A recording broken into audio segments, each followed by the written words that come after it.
সকাল সকাল উঠে কাজবাজ সেরে নিয়ে আর একটু আমপাড়া বই নিয়ে পড়তে বসেছিলাম, আর একটু তার সাথে দরুদ পাঠও করে নিয়েছিলাম। কেন কি মনে করলাম যে আজকে তো পড়তেই হবে, যাই হোক করেও পড়তে হবে। তো কালকে আমার একটু পড়ার ইচ্ছা ছিল কিন্তু কালকে পড়তে পারিনি। হ্যাঁ, আজকে পড়তে পেরেছি আর পড়ে নিয়েছিলাম। তারপর একটু ভাবছিলাম পড়তে পড়তে যে একটু আজকে যাব দেখতে, কেন ছোটোবেলায় জানো তো গিয়েছি মিছিলে, কিন্তু বড় হয়ে তো আর যেতে পারবো না। তো ভেবেছিলাম এমনি দেখতে যাব, তো প্রথমবার আজকে দেখতে যাব।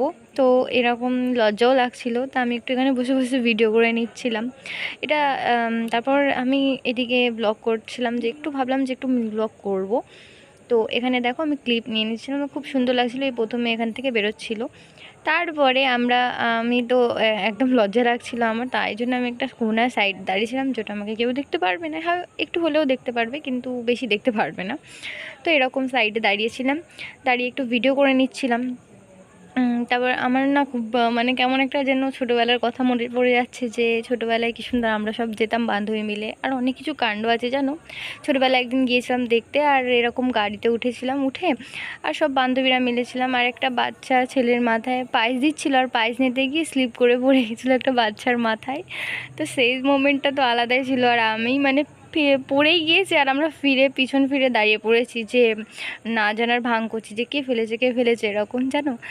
মানে এত মজা হচ্ছিল। তারপর সে বলছে তার দিদিকে ফেলেছে কে ফেলেছে, আর আমি তো এত হাসছি। পরে বলছি যে আমার বান্ধবীদেরকে জানিস আমার থেকেই পড়েই গিয়েছে।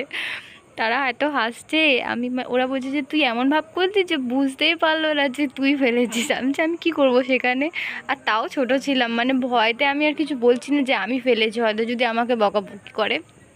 কিন্তু ইচ্ছা করে পড়িনি, ইচ্ছা করে পড়িনি, সেটা এমনি এমনি জানি না হাত থেকে স্লিপ করে পড়ে গিয়েছিলো। কিন্তু ছোটোবেলায় কারা কারা গিয়েছো আর কাদের কাদের এখন মনে পড়ছে সেটা জানাবে তো কমেন্টে, যে কার কার মনে পড়ছে। আমার তো খুব মনে পড়ছিল।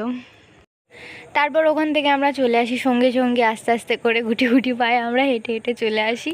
আসার পর এখানে একটু ফটো তুলি, একটু ভিডিও করার চেষ্টা করি, কিন্তু ভিডিও তো বানানো হয় না, কেন এত গরম হচ্ছে আর থাকতেই পারছিলাম না। তারপর এরকম জামা পরে আরও থাকতে পারি না, আমি যে কখন বাড়ি যাব, একটু রিল্যাক্স হয়ে বসবো। আর একটু তো জানো সকাল থেকে উঠেছি, ঘুম হয়নি।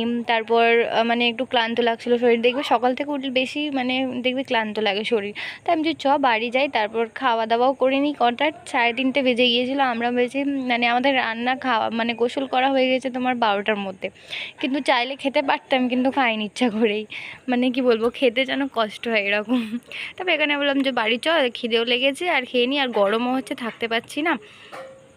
তো এখান থেকে আমি একটু ব্লগ করতে করতে বক করছি তোমাদের সাথে। একটু বক করতে আমাকে ভালোও লাগে, তো আমি একটু বক করছিলাম। তারপর বক করার পর আমি বলছি বাড়ি বাড়ি গিয়ে চলে যাই। এখানে আমি বলছি আমি কেমন লাগছি কমেন্টে জানাবে। হ্যাঁ, আমার ভিডিও ভালো লাগে লাইক কমেন্ট শেয়ার করো, ফলো করো, সাবস্ক্রাইব করো, সাপোর্ট করো আমাকে। Bye bye.